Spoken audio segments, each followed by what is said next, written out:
Have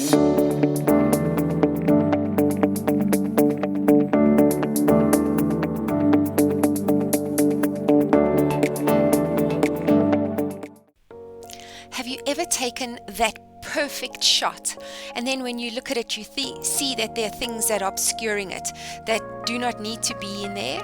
So with Adobe's Firefly, using the Generative Fill functionality, you can remove these objects straight in the browser, and you don't even need advanced editing skills to do this. Let me show you how.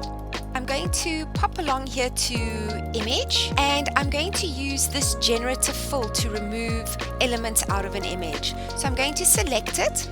I'm going to come here and upload an image, and I'm just going to choose this image over here. Right, so in this picture there are a couple of things that I don't want to have in here.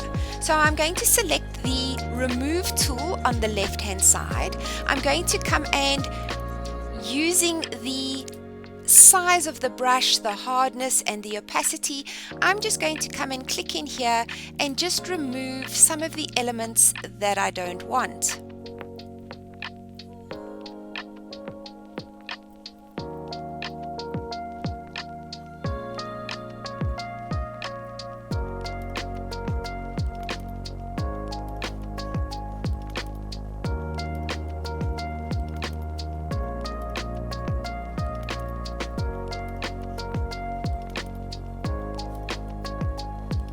Now that I've done that, I'm going to click on the remove icon here at the bottom.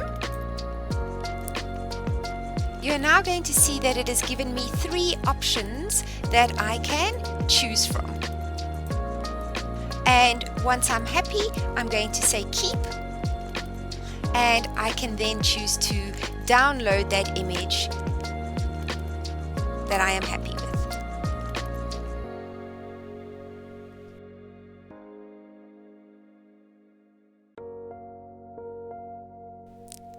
And just like that, say goodbye to distractions and hello to the perfect shot every time.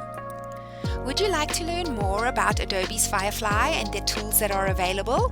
Contact us for bespoke Adobe training on info@magentagroupsa.co.za or visit our website on www.magentagroupsa.co.za.